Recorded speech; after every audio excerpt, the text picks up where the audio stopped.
Hello, everybody. This is Vlad from VladTV. Welcome to our brand new podcast, The Vlad Couch.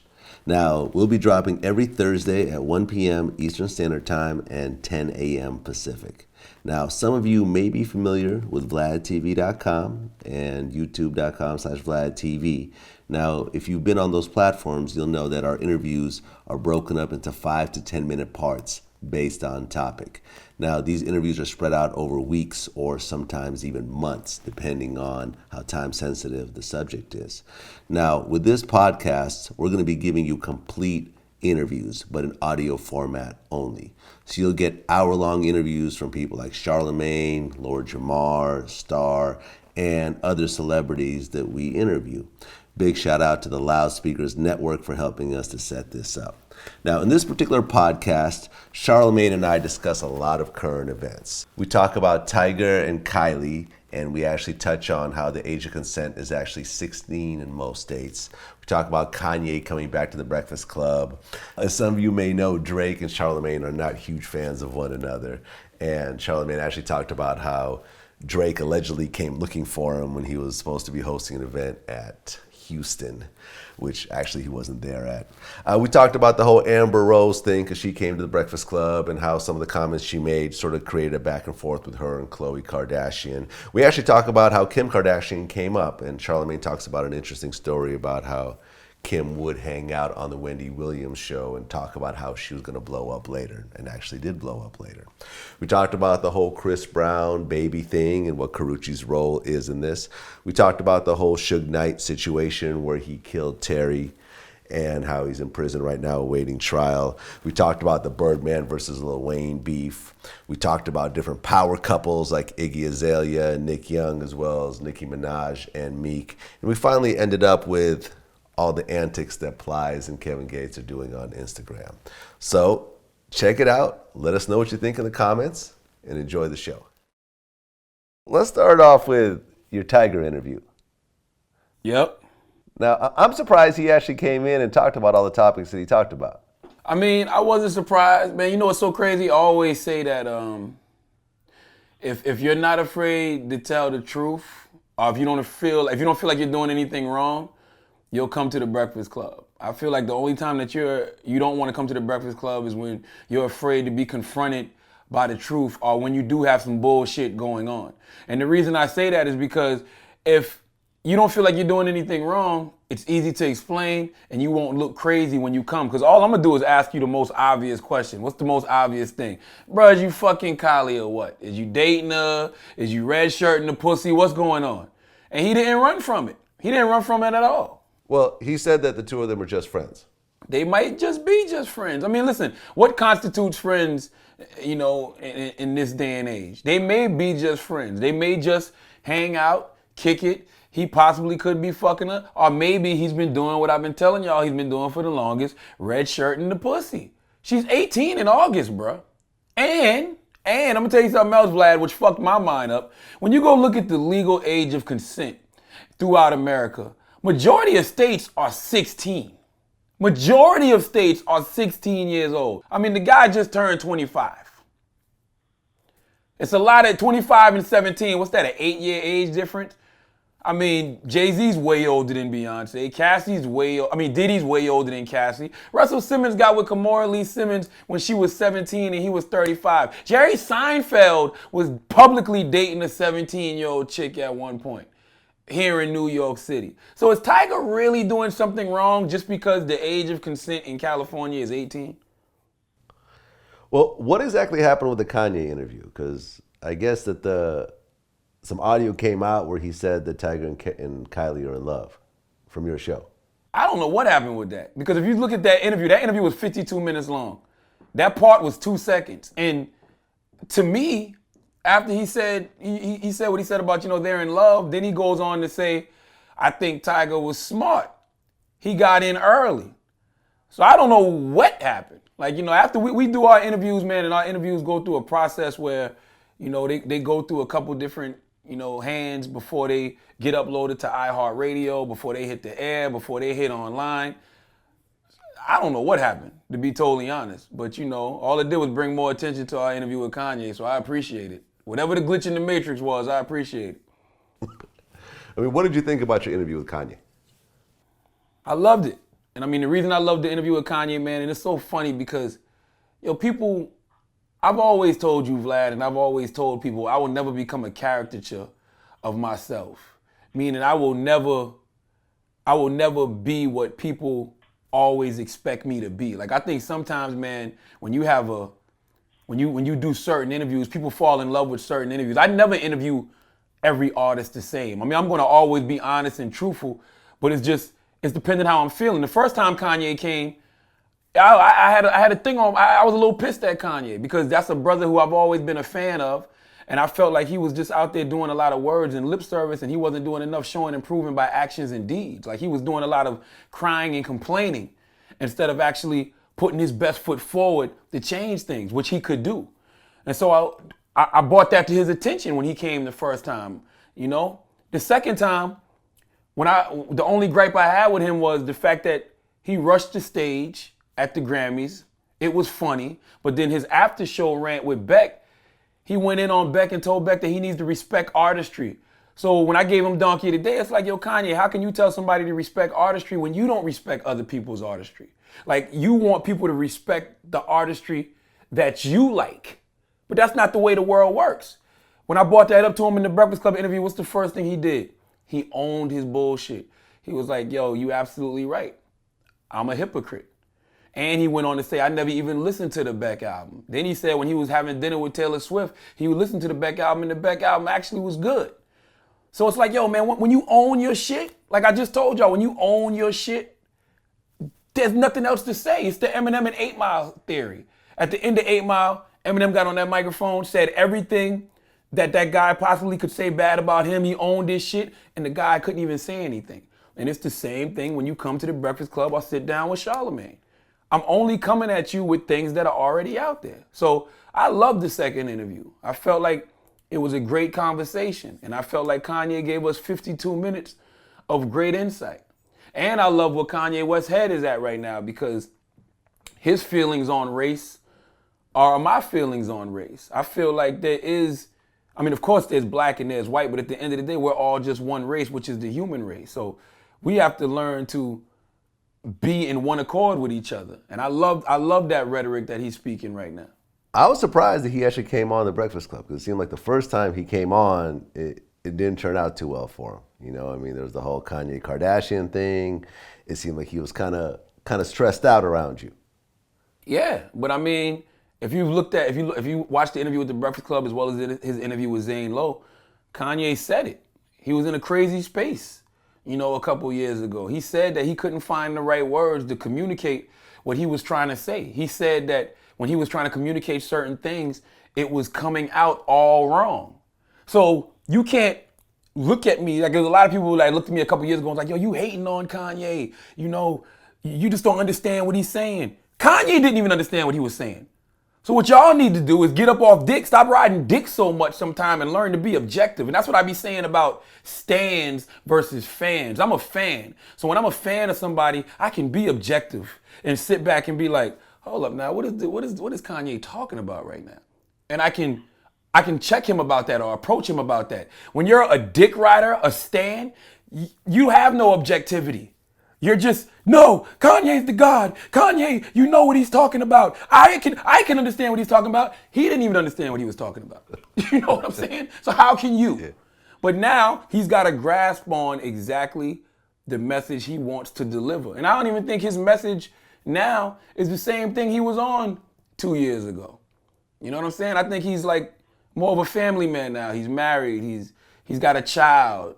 And I mean, we all know, man, being married and having kids does change you. It does help you to grow. It does help you to evolve. So I think that the things he's more concerned about now are more important than the things he was concerned about 2 years ago. Because everything he was concerned about 2 years ago was self-serving.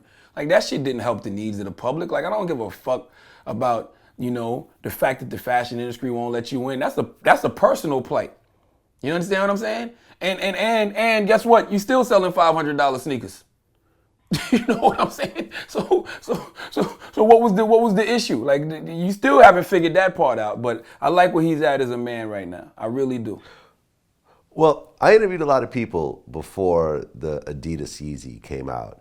And most people, I mean, it was a little bit split, but I would say that most people I interviewed said that they don't think that the hype with an Adidas Yeezy will be near the hype of a Nike, just because the level of the two brands is so different. But, you know, as the owner of Sneaker Watch, I can tell you that the hype over the Adidas Yeezy was just as big as any other Yeezy that came out. I think it was. You know what I'm saying? I got a pair of Yeezys. I'm not gonna front. When I see him, when I first saw them, I said to myself, they look like a paper mache project. They look like a 7th grader's paper mache project that they put together. And then I started seeing them on a couple of people's feet. I saw them on Big Sean. I'm like, yo, they look alright. I wouldn't personally wear them. You know what I'm saying? And I actually like the black colorway, which I've come to find out they not real. But I don't know if they not real or not, because when I bought them up to Kanye, Kanye said, yeah, the black ones is dope. You know what I'm saying? So I don't know. I know there is a pair online that somebody dyed gray, and I think Ben Baller had somebody dye in black for him, and then Kim Kardashian said those are fake. I don't know. But I wouldn't wear them. They not for me. You know what I'm saying? They not my thing. But I've seen them on a couple people's feet, and I'm like, yeah, they look okay. Well, the hype was up there though. I didn't notice a difference. I mean, I feel like every time Kanye puts out a sneaker, it's a hype around the sneaker. Whether it's the red ones, whether it's the original Yeezys that was khaki colored and pink, which I had a pair and then gave them away to my little cousin because I felt stupid wearing them shit. I don't know why. I just felt stupid when I had the first original Yeezy. Somebody gave me a pair when I was in Philadelphia, and they just not my style. Like, that ain't for me, man. That's for dudes that like to wear like olive colored skinny jeans and salmon colored pants. Like, I ain't that cool, I guess. I'm not that cool to rock them shit. You had mentioned that you ran into Drake at the Kanye fashion show, or not ran into him, but you guys were in the same place. Yeah, I didn't even. You know, it's so funny, man. I walked in with my homegirl Natina at Def Jam, and I was standing like in the middle, and it's so dark in there. Like, the lighting was crazy. And I actually thought I was running into mannequins, but I was running into actual people. I'm like, oh shit. So then Natina was like, yo, let's go stand in the back. So me and my man, we go stand in the back. And you know, I see like a little, as I'm walking, I see like a light commotion, nothing crazy, just on some like, oh shit, oh, you know, look, whatever, look who it is type shit. And I ain't trip on it. And then I'm standing there, and then I'm like, yo, let's go stand back over here, man, you know? You can see better. Why are we all the way in the back? And my man, you know, is like, nah, we ain't moving. I'm like, why are we not moving? Let's go stand over there. He's like, nah, fuck that, we ain't moving. I'm like, bro, let's go stand over here so we can see. So he's like, nah, fuck that, we ain't moving. So I'm like, all right, well, you chill back here. So I went to walk over there, and then eventually he came over. I'm like, why you don't want to move? He's like, we was standing right by Drake. So you know my man about that bullshit. So he always looking to see if there's a real issue with somebody or whatnot. I didn't even realize we were standing next to him. I'm like, man, fuck all that. Okay, so the two of you never met, you know, talked, met up, nothing? Nah. I mean, you know, it's so funny, man, when it's been certain places Drake has come looking for me. Like when I guess it was the breakfast, you know, sometimes a lot of times people will advertise the Breakfast Club is gonna be somewhere, but it might be Envy and Angela, and I don't be there. You know what I'm saying? Because, like, you know, of course, if you bring two of them, you're going to advertise the whole situation. But, so I guess he thought I was going to be in Houston, so he's come looking for me with mad people or whatever. And I always get these, people always come to me like, yo, Drake was here looking for you, Drake was there looking for you, whatever. I don't never see it, you know? And but if it happens, it happens. Like, listen, I don't claim to be no tough guy. I'm not about none of that shit. I live a civilized life. I make a great salary doing what I do. I'm cool, you know? But at the end of the day, there's nothing I'm not going to say to you when you confront me that I haven't said on the radio or on VladTV or on MTV. It's going to be the same conversation. And you can ask anybody who's ever confronted me. You know what I'm saying? Whether it's Busta Rhymes, Mace, whatever. So it's like, once you confront me and I tell you the same thing I've been saying, then what? So how many people did they say were with Drake when he was allegedly looking for you? Oh, I don't know. I mean, I didn't even ask that question, to be honest with you. I ain't even asked that question. I mean, that's why, man, Vlad, I always said, man, I like to stay out of the way, because don't get me wrong, I do enjoy the confrontation. I enjoy the confrontation when the world can watch it. I enjoy the confrontation when you come to the Breakfast Club and we interview with each other. Because the truth of the matter is, you don't have to come looking for me anywhere. You know, that's why people can send a group of guys to come ask me for a drop and try to jump me in front of the radio station. Or I can be going across the street to the pharmacy and a dude tries to jump me and gets beat the fuck up and laid out in the pharmacy, you know? So it's like, if you want to have the conversation, confrontation, whatever, you know where I'm at. And I mean, let's do it when the camera's rolling. Why can't two grown men talk and have the conversation? That lets me know that you must be afraid of something. In some way, shape, or form, you must be afraid to be exposed about something. Because if you're truly who you say you are, you can come sit down and have that interview. Kanye's done it twice. Because at the end of the day, no matter what you say about Kanye West, he is who he is, and he's not afraid to be human. And when you're not afraid to be human, you know that sometimes you're going to be right, sometimes you're going to be wrong. Sometimes you're going to make mistakes, and sometimes, you know, you're going to do things that are extremely on point. And when you can balance all of that, you're not afraid to have a conversation with anybody. I'm telling you, man, most of the time, motherfuckers that are full of shit do not want to sit down with somebody who's not full of shit, because they know that their full of shitness will be exposed. You can say what you want about me, Charlamagne the God, but I'm me 360% of the time, every day, 24/7. I ain't never switched up. I grow, I evolve, but I'm always me. You had Amber Rose on the show. Mm-hmm. That particular interview set off a whole chain of events. It did, man. Jesus Christ. That was like the butterfly effect for interviews of that week, wasn't it? Hey, first of all, I want to salute Amber Rose. I'm gonna send Amber Rose something. I don't know what I'm gonna send her yet, but I'm gonna send her something, because I was telling everybody that Amber Rose interview was like a Thanksgiving turkey.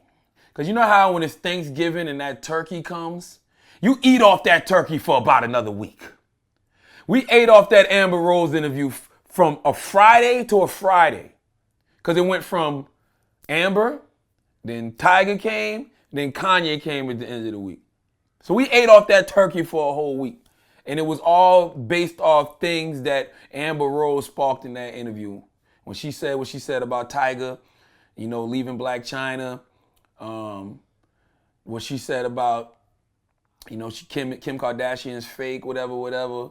Like, all of that had to be addressed. Like, Tyga and Kanye both had to address her. So I got to send Amber Rose something. I don't know what I'm going to send her yet. I'm going to send her something.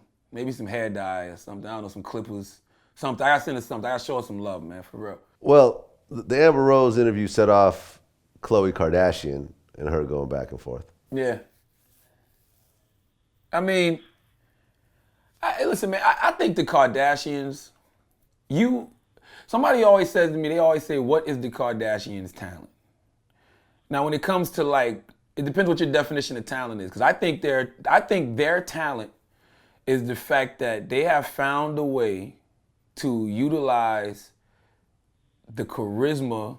I don't even know if I call it charisma. It's just they have a magnetic attraction that people like to look at them, but they know how to keep eyes on them. They capitalize off certain shit better than most rappers, because that's just a rapper technique. You say my name, I'm going to jump all over you. But they do it in such a smooth, cool way that you don't realize, like, yo, they just out there trying to get attention too. That's all that was. Khloe didn't have to acknowledge Amber Rose. There is nothing Amber Rose said in that interview that has not been said about the Kardashians before that it was so pressing for Khloe to acknowledge. But why not? They got a new season of the Kardashian show coming out. Why not? Why not say something? Why not? Let me keep the logs on this fire to keep this fire going in between reality shows. Same way they feed things to these different tabloid publications and they feed things to these different blogs to keep their shit out there. Why not? Why not? So I just feel like Khloe was just seeking attention. Honestly. I mean, she got it. She definitely got it. No. All the attention, the Kardashians are the epicenter of the pop culture universe. They just know how to keep the attention on them at all times. At all times. I know someone that used to be touring around, doing, concerts and DJ gigs right around the time that Kim had dropped the sex tape. This is before the Keeping Up with the Kardashians. She was only out through the sex tape, and she was getting $30,000 a night just to do walkthroughs before the TV show ever came out. Dog, I'm gonna tell you something else, man. I remember, and I got an old picture. I might even send it to you to put up with this video. But I remember back in like 2006 when I used to be the co-host of the Wendy Williams Experience on WBLS. Wendy had a booker / assistant named Nicole Spence, and Nicole used to be cool with the Kardashians, and this is before the sex tape. This is when Kim was like Paris Hilton's best friend and was helping people organize closets. Kim used to come to the radio station. She came a few times and would literally just be sitting in Wendy's office, and she'd be trying to get an interview on Wendy's show, like just randomly sitting there, and she would be telling Nicole her master plan. Her master plan was she said she was going to be a reality show star, and like she called it. Everything that is going on with them now, I remember her having those conversations with Nicole and telling Nicole, this is what's going to happen with me, yada, yada, yada. And I remember one day, Wendy was just like, all right, bring her in. And Wendy interviewed her before she was anybody, before anybody knew who the fuck a Kim Kardashian was. I just remember Wendy sending up like, you might notice this pretty girl who's with Paris Hilton, yada, yada, yada. And a few years later, well, not even a few years later, I think maybe like a year later, maybe a year and a half later, the sex tape came out. So who did she give the first interview? Wendy. Just because she remembers when Wendy was showing her love back then. And people don't remember Kim got hot fucking with the niggas, bro. Kim was on the front of King magazine, and Kim was getting those looks on Media Takeout, and like Kim came up through the urban rap without question. And I remember I ain't gonna front, I remember respecting the hustle because I used to see her sitting in Wendy's office and telling Nicole all of this, what was gonna happen. And whenever I see people that do that, it lets me know that they're tapped into something different. And what I mean by that, I always talk about The Secret and how your thoughts become things and the law of attraction. When you believe something so much and you think about something so much, it can eventually happen. So for her to be saying that back then and for it to actually happen and see how she manipulated the blogs back then and got all these websites on her side back then, it's almost like that's her talent. That's their talent, bro. That's their talent. Think about it, Vlad. Think about all the dope-ass rappers or dope-ass singers who can't connect the dots as far as the media is concerned. So even though they may have the most talent in the world, they can't ever be heard because they can't connect the dots through these media outlets to be heard. The Kardashians connected the dots with these media outlets. So even though they necessarily don't have a talent, they look so larger than life because everybody's always talking about them that you gotta motherfucking get in tune. You have to pay them attention. And that's their talent. What did you think about the comment that Kanye said about he had to take 30 showers after Amber Rose? I mean, I thought it was a great shot. You know what I'm saying? I felt bad. I felt bad as an interviewer because I think a lot, at least with me, I don't watch too many of my interviews. You know what I'm saying? I do, but I don't. Like I watch enough. You know what I'm saying? Certain ones I go back and I watch, and like put it like this: I watch the interviews that everybody seems to really, really, really enjoy because I want to see why people really, really enjoy them. Like I'm able to take myself out of being the person in the moment and just sitting back and watching objectively. And when he said that comment, when I was sitting back watching it at the crib, about 2 seconds later, I said to myself, fuck. Because I wanted to interject, because I mean, the comment was funny and we laughed and then, somebody moved on to something so quick, but I just wanted to interject and say, well, people could say the same thing about Kim. because Kim has a sex tape. You know, Kim's been with a lot of different guys.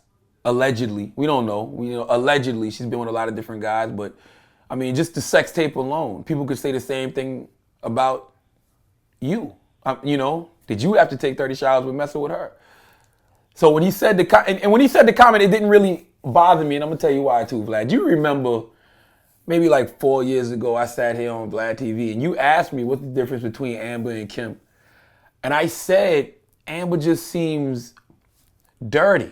I said, it seems like she got that black soot on the bottom of her foot. You got to scrub it off. And I don't know what it was about her that made me feel that way. I don't know if it was, the fact she was from Philly and she used to be a scripper, and I used to do radio in Philly, and I know a lot of scrippers in Philly, and some of them do have a dirty type aura about them. I don't know what it was that made me feel that way. But when Kanye said that comment, it didn't bother me any type of way other than I wanted to interject just to play devil's advocate and put that in there about Kim.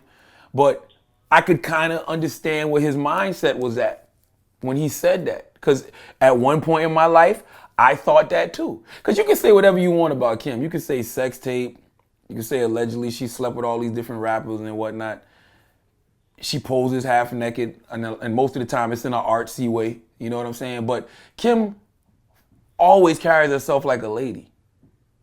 Like, you don't see Kim off in Trinidad, twerking up on a bunch of different dudes. You don't see Kim in the club, twerking all on Chris Brown. You know what I'm saying? I'm not saying there's anything wrong with that. I'm just saying, when you see Kim out, for all intents and purposes, 95% of the time, other than the obvious sex tape, she's carrying herself like a lady. Am I wrong, Vlad? Well, when Amber was married to Wiz, you didn't see all the twerking and everything else like that. That's bullshit. She did a twerk video and Wiz went #1. And I'm not saying anything's wrong with that. All I'm saying is, when you see Kim, she don't be moving like that. Ain't no twerk videos of Kim. You know what I'm saying? She just carries herself a little different. But it's two totally different upbringings, though. I mean, Kim grew up in California with a rich father. Like, Amber grew up different. Amber's a hood chick, and I love her. I love Amber. I think Amber Rose is dope. Don't get me wrong. I think she's dope. But it's just two different levels, is what I'm saying. Well, Amber did come back and show a picture, with Kim and the Ray J money shot and said, oh, you got to take 30 showers with me, huh? And that's why I said I wish I would have interjected that question in the Kanye interview. Honestly, things, when you're in that moment, man, it's like being in a game. That's why you got to go back and watch your game tape, because I don't think people realize how focused you have to be in an interview, especially when it's not just me. It's me, it's DJ Envy, it's Angela Yee. You know what I'm saying? But sometimes you just don't go back to things in an interview. Like, I like forward motion in an interview. The big news that happened just recently was Chris Brown is allegedly a father now to a 9-month-old. I think that shit. Listen, man. I think the fact that is news is whack. And the reason I think that's whack is because he's not married. He was not even engaged. He's got a nice all-purpose chick in Karrueche, who I'm surprised he didn't get her pregnant. And he's Chris fucking Brown. Chris probably out here fucking everything. He got a baby. And guess what? We don't even know, we still don't know if the baby is actually his, but I guess it is, because Karrueche confirmed it, basically on Twitter, when she jumped out there and was like, deuces to Chris. I wish him and his family the best. But we all know she ain't going no motherfucking way. Hakuna Matata. Hakuna Matata. Hakuna Matata, cowabunga. Okay?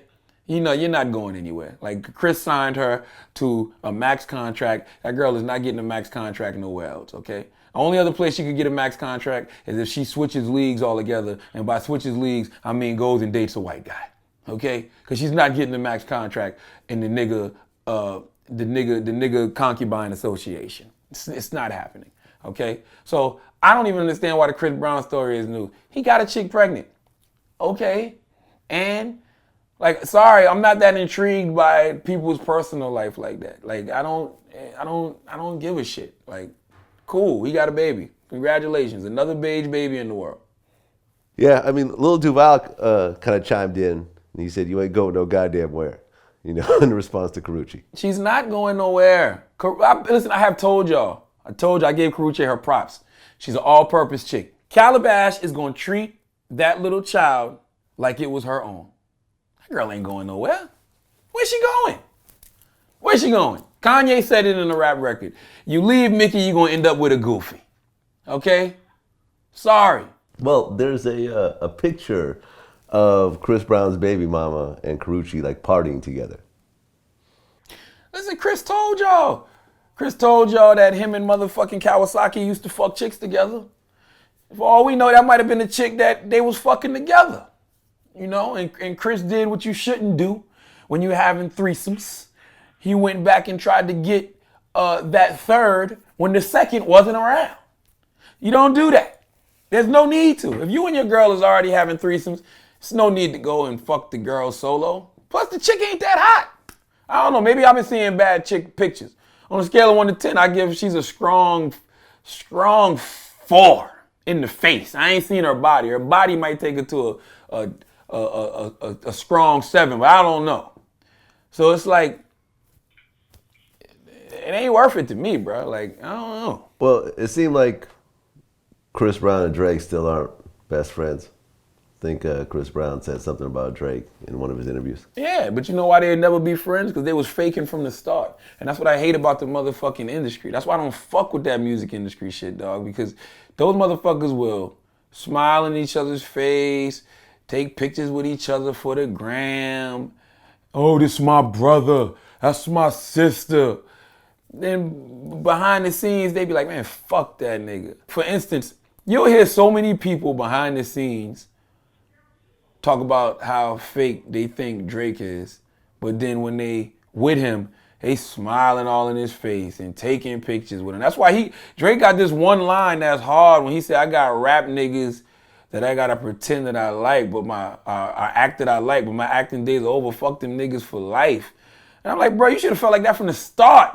That's how I feel every day. Fuck them. I don't have no industry friends. I don't play that game. That shit is corny to me. Motherfuckers like, oh, my brother Charlamagne. Motherfucker, get the fuck out of here.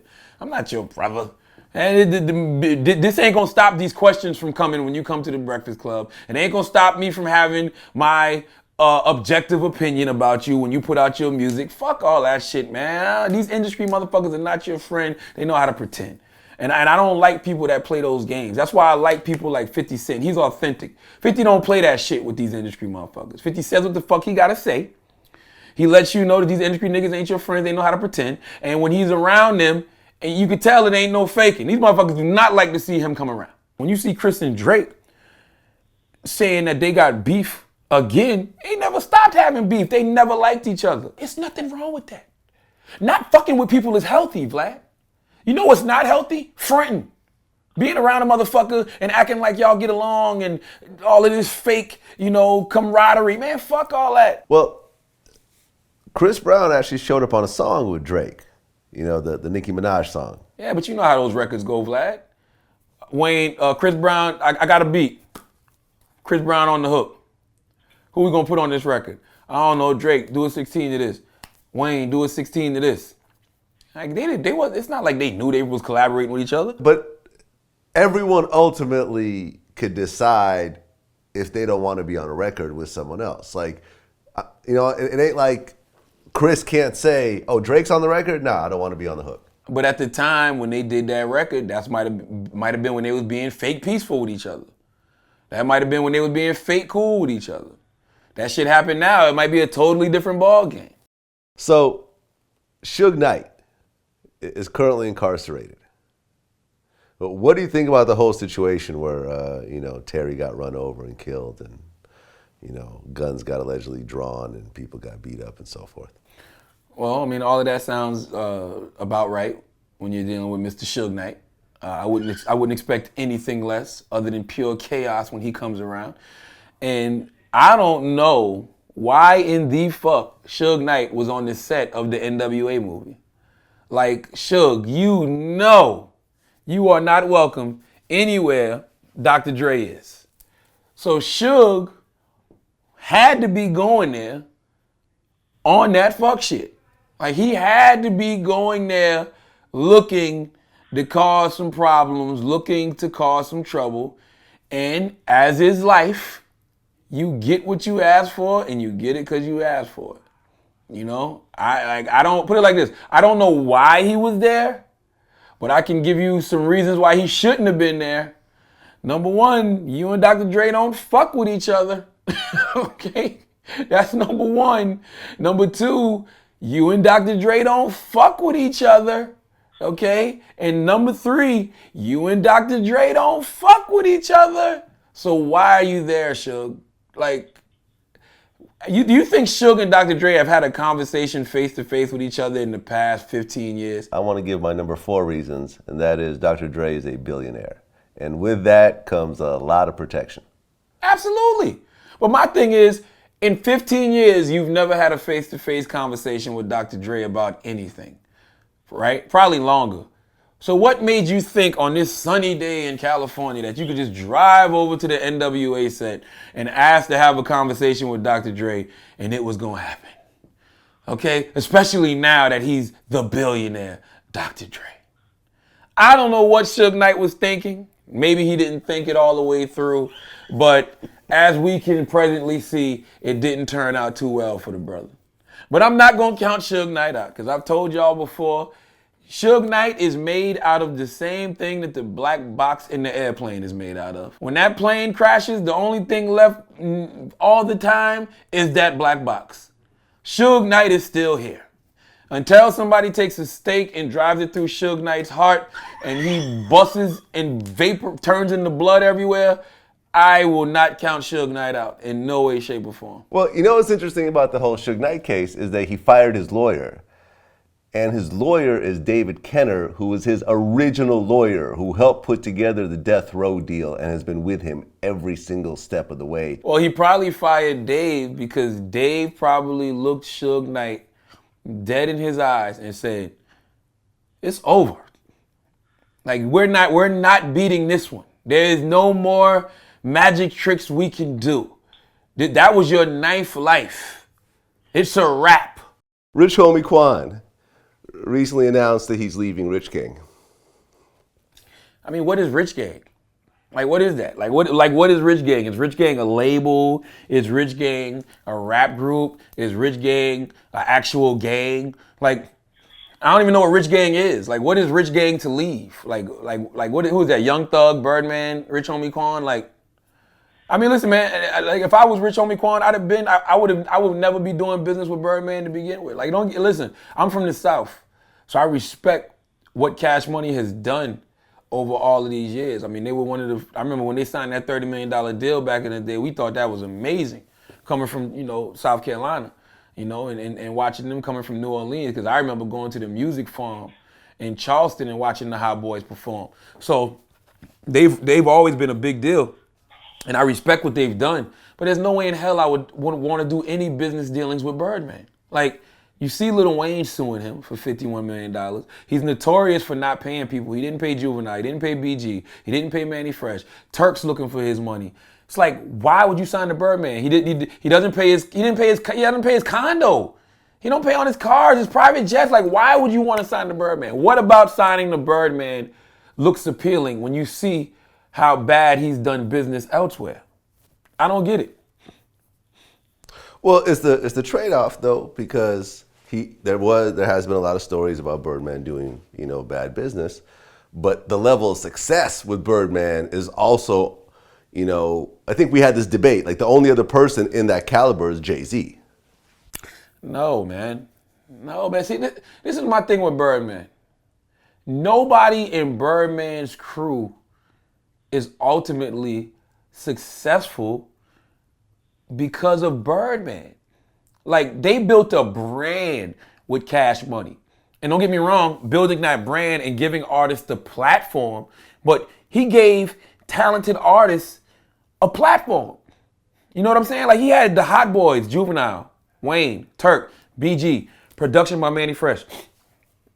You can't lose with that. Then you get Lil Wayne, who comes up in his prime and becomes, quote unquote, the best rapper alive and starts becoming a lot of people's favorite rapper. So of course, other talent is going to gravitate. Tyga said the only reason I signed with Young Money Cash Money was because of Lil Wayne. Drake says the same thing. So these people Birdman didn't attract this wealth of talent. Think about, to put it like this, think about the people that we know Birdman has personally signed to Cash Money. Bow Wow, Busta Rhymes, Mystical. What did they do on Cash Money? But all of these guys that came because they like Lil Wayne, really talented folk. Like, look, let me tell you something. Drake was gonna happen regardless. Nicki Minaj was probably gonna happen regardless. Tyga had a hit with Rack City, so that was probably gonna happen regardless. That ain't had nothing to do with Birdman. Nothing. I guess we'll see where Birdman lands without Lil Wayne and that whole the whole cosign. He does have Young Thug. Young Thug's still popping. Yeah, but Young Thug was moving before he got with Birdman. Like, moving. Young Thug was already the quote-unquote hottest guy in the streets before Birdman. That's why Birdman aligned himself with Young Thug. And let's be clear, Young Thug's voice is like an instrument. You know, it's dope. But he's kind of underachieving right now. Like, where's the Young Thug album? Like, where's the red hotness that we're used to seeing from new artists from Atlanta? Like, think about when new artists break from Atlanta. Think about how red hot T.I. was. Think about how red hot Jeezy was. Think about how red hot 2 Chainz was. Think about how Future even got to a certain level. Or the Migos. I don't think Thug's there, bro. I don't think so. Don't get me wrong, he's dope. You know what I'm saying? But I don't think Thug hasn't gotten to where the Migos have taken their career yet. To me, anyway. Kid Rock went out and said that he doesn't understand why Beyonce's culturally appealing. I'm a Pinkett Smith, Winfrey Knows Carter. Like, I'm a Beyonce fan. I think she's dope. I think she's, the greatest entertainer that our generation has seen. I mean, the previous generation had Michael Jackson. But for our generation, I think it's Beyonce. And I even put, you can't compare anybody to anybody. Michael Jackson is a god. He's legendary. He's on a totally different level. But Beyonce, if she's not already, she's absolutely will be on that same level. She will be looked upon in the same regard, if not more, as Michael Jackson was. That's just the truth to the matter. People hate when I say that, but you'll see in the future. It's gonna happen. But I have no problem with what Kid Rock said. And the reason I have no problem with what Kid Rock said is because it's just his opinion. Everybody's entitled to their opinion. And guess what? Everybody doesn't have to like everything. I don't know where we've gotten as a society where people think it's this group think that just because something is extremely popular to a majority of people that everybody likes it. I don't knock anybody when they say, oh, I think LeBron James is the greatest player of our era, or I think Drake is the best rapper of our era. I don't knock anybody when they say that. I just choose to disagree. But I don't knock you for your opinion. That's your opinion. That's what you think, and that's cool. I like Kendrick Lamar. I like J. Cole. I like Wale. I like a young girl from Chicago named Tink. That's who I think is the best doing it right now. But I don't knock you if you think otherwise. He said that Beyonce, to me, doesn't have a fucking purple rain, but she's the biggest thing on earth. She don't have a... How can you be that big without at least having one Sweet Home Alabama or Old Time Rock and Roll? Because Beyonce is not Prince. You know who has a purple rain? Prince. Now you tell Kid Rock to name me another motherfucker who got a purple rain. And guess what? Prince don't have a single ladies. And Prince don't have a crazy in love. And Prince don't have a love on top. And neither does Kid Rock. Like, you can't... That's a stupid ass analogy. Like, Beyonce has sold over 100 million records as a solo artist and another 60 million with Destiny's Child. Kid Rock has sold like 20 million plus albums, and he's dropped like 10 albums, if not more. I think like 12. So guess what, Kid Rock? Clearly, you don't have the records Beyonce has, or you don't have something Beyonce has, because she's selling way more records than you. So, I don't understand. I don't even understand his reasoning, but that's his opinion. Well, I sort of understand what he's saying by this, now that I'm kind of, reading it over again. What he's saying is Beyonce has a lot of big songs, right? But he's saying that none of her songs are just massive anthems to the effect of a Purple Rain or like a Sweet Home Alabama or something like that. And you could argue it, and you could look at all-time record sales and all-time radio play and all-time publishing, and I sort of see what he's trying to say. It's different eras. Purple Rain, totally different era. Sweet Home Alabama, totally different era. If you look at a song like, let's say Single Ladies, for example, the cultural impact of Single Ladies was incredible. If you like it, then you should have put a ring on it. That shit got spoofed by Jimmy Fallon and Justin Timberlake. It sold a lot of records. It had everybody doing that Single Ladies hand gesture dance. So it's just different ways for a record to impact. Like, those are classic records that people love. Beyonce has classic records that people absolutely love and adore to this day. So I can't compare her to a Purple Rain. I can't compare her to a Sweet Home Alabama. It's different times, different genres, different ways that people digest music. Yeah, 20 years from now, somebody might make a movie called Crazy in Love, and you'll hear the Beyonce playing, and you'll be like, oh shit, that's that old Beyonce record. So Irreplaceable is her biggest song. Oh, you must not know about me. You must not know about me. No, that's somebody's shit. Do you think 25 years from now, Irreplaceable will still be as impactful as Purple Rain during that same time? Yes. You play Purple Rain and Irreplaceable in 25 years, it'll be on the same level. Yes, it will be. And you know why it will be? Because that song is universal to girls who break up with their boyfriends, and their boyfriends feel like they can just move on to another chick. Listen to what she says in that song. She tells the guy, don't you ever act like you're irreplaceable. Because I can find another you in a minute. Yes, 25 years from now, that song is going to mean something. You know why? Because niggas is going to be breaking up with their girls, and girls is going to be breaking up with their niggas, because niggas ain't shit.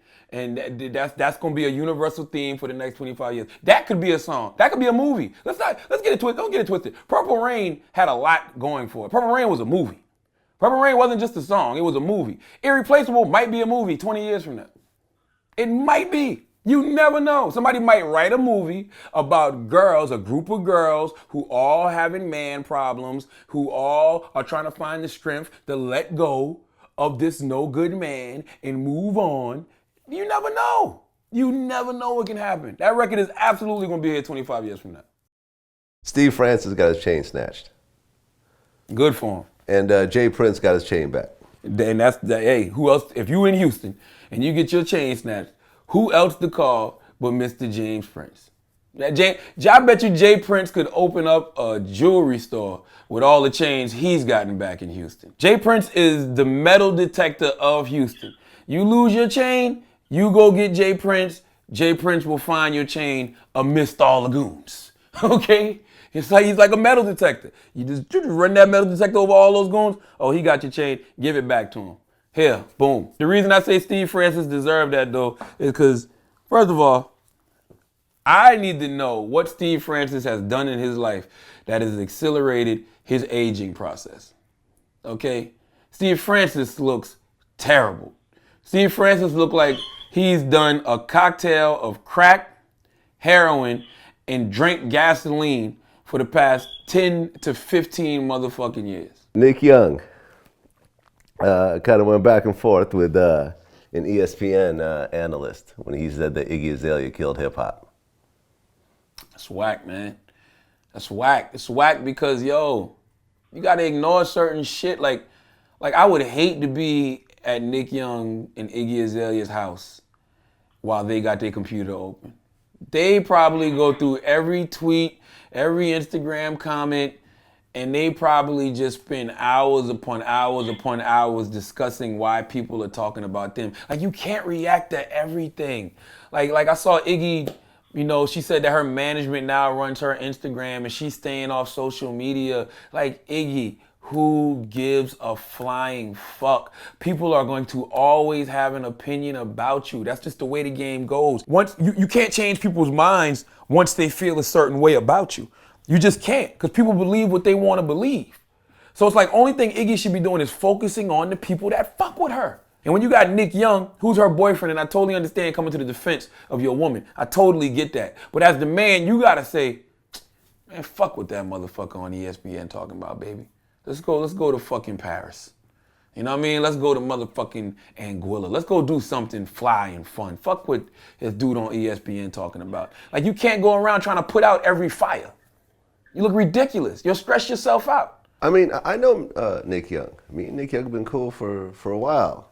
And I think what it is that Nick Young could be just the anonymous, basketball player, or he could put himself in the public eye by being with Iggy Azalea, one of the biggest stars in the world right now. And you play for the Lakers, and you're good on top of that. Like, okay, forget it. Like, this is media heaven right here. No matter what y'all do.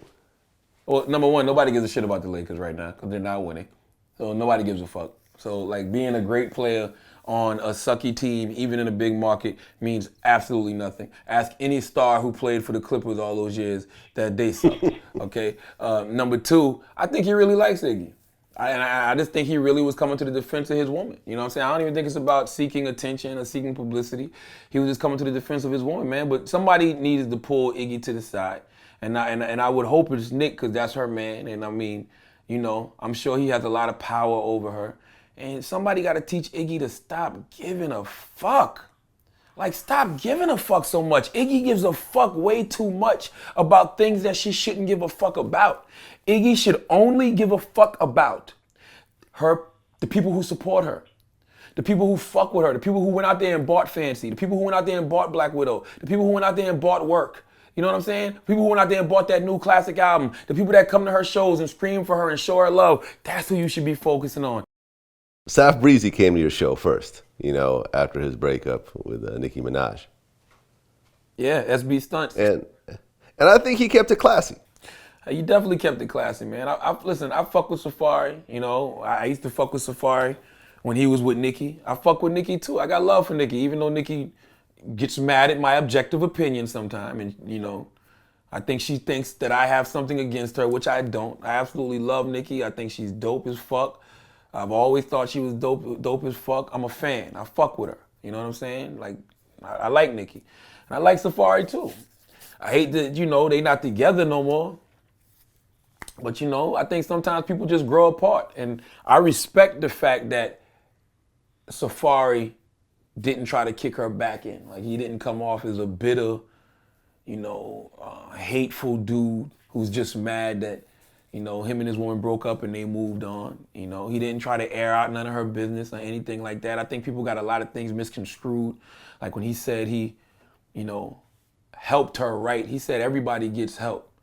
He didn't say like he sits there and writes her bars out. He said he assisted her. You know what I'm saying? He might have threw her a word. Might even threw her a line. Who knows? But everybody gets that kind of assistance. Like, that's what rappers do. Steel sharpen steel. You sitting around. Why you think Wu-Tang was so dope back in the day? Or why you think, the Hot Boys were dope? They sat around, they wrote, they assisted each other. And I think that's all he was trying to say. But I think both of them have kept it classy to the most part. But I think a lot of what Safaree was doing was reactions. Because, at one point, Nicki was doing little things here and there that was causing him to react. But I think everybody's civil now, and I think that's good. And I think it's a lesson to be learned from both of them.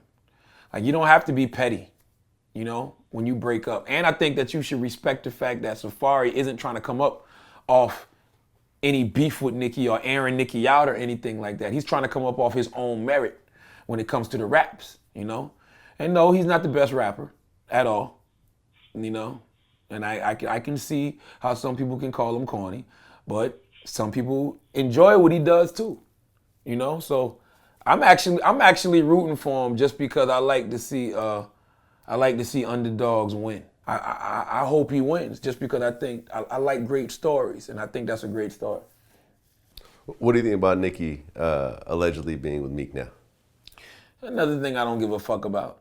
I just don't be caring about their personal lives like that. Like, yo, so what? Meek Mill and Nicki are together.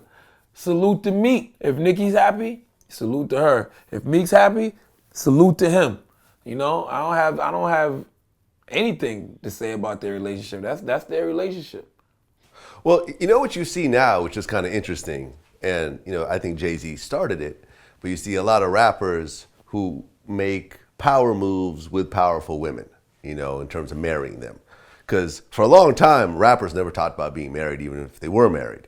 But then now you have Jay-Z with Beyonce, you got Swizz and Alicia, you got Kanye and Kim. Yeah. And now Meek is dating the biggest selling female rapper of all time, Nicki Minaj. I think that's dope. But it's not even just about, I just think you attract what you are. You know what I'm saying? Don't get it twisted. You got some people who, got their long time women that they've been down with since day one. That's how I am. I married the mother of my child who been with me forever, And then you got some people who came up in the industry, like Swizz and Alicia came up in the industry, and Swizz has been married before this, but even then he was married to Mashonda, who was an R&B singer. But Jay-Z's come up in the industry. Like, who else Jay-Z gonna be with? Who else is the biggest rapper in the world? One of the biggest moguls in the game. Who else is he gonna be with other than somebody like Beyonce? You understand what I'm saying? You look at, even when Chris was with Rihanna, who else was Chris gonna be with at the time? Like even Rihanna, who else is Rihanna gonna be with right now? She gotta be with somebody like Leonardo DiCaprio. Like you gotta be with somebody that's on your level, somebody that understands everything that you're going through, because this is a very hectic business, And the only people that can really relate to you is people that's doing things that you're doing. And I think the reason those couples work is because they can intertwine their personal and their business. A lot of times, man, you can be in the game, and if your significant other's not in the game, they don't really understand, and it becomes a conflict, and you might have to travel somewhere, and they can't go with you, because they're back home doing what they do. But when you're Meek and Nicki, y'all can go on tour together. Y'all can go do shows together. Y'all can go host parties together. Same thing with J and B. We see how they move. They can be in the studio together recording. They can go on tour together. So it's just, you want to deal with people that are on your level, doing the same things that you're doing, because it makes the whole relationship doper. Well, I can tell you one thing though, and this is absolutely nothing against their relationship, because I actually hope they do work out. I think they're a dope ass couple. I could see them, getting married, having kids, and starting a whole thing. But the one thing that I have to point out is that Nicki was in a relationship for like 15 years. Yeah. And when you deal with women who have been married, or sorry, not even married, but have been in long-term relationship, it's difficult to jump from a relationship like that into another relationship and still sort of keep it together.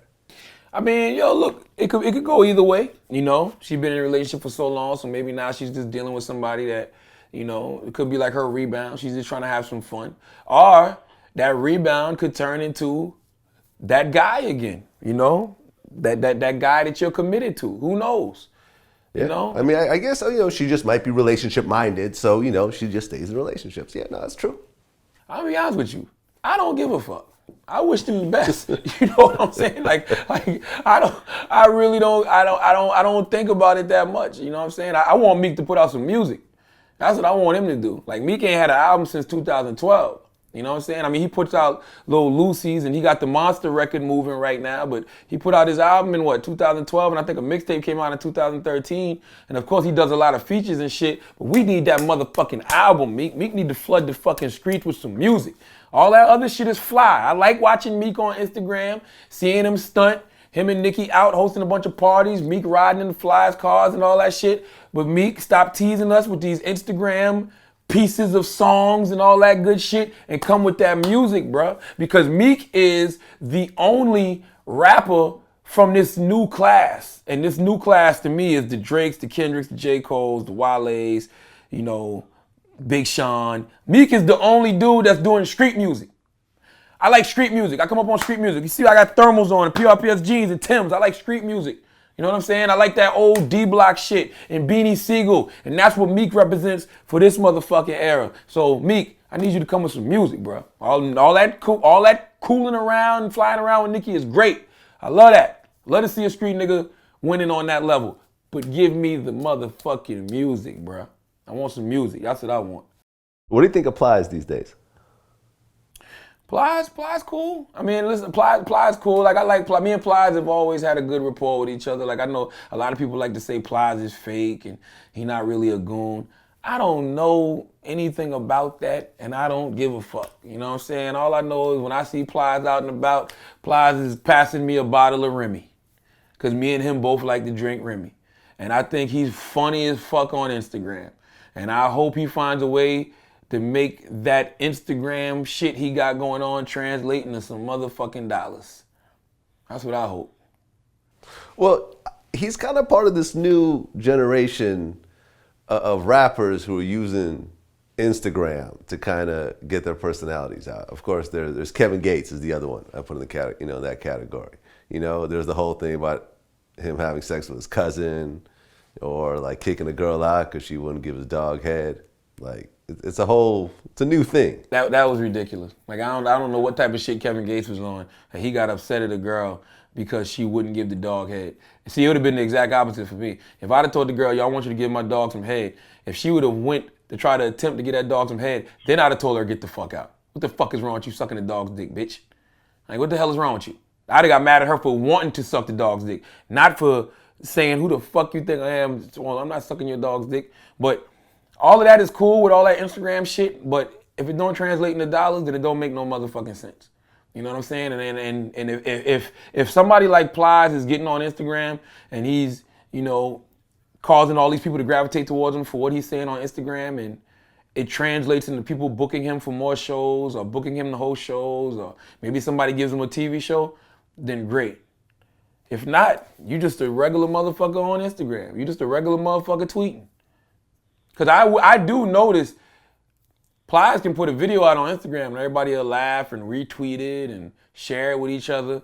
But then he'll put out a song and that shit will fall on deaf ears. He's been putting out music, but nobody's been paying it no attention because they too busy focusing on his personality on Instagram. So, you know, you just got to find a way as an artist to balance it out.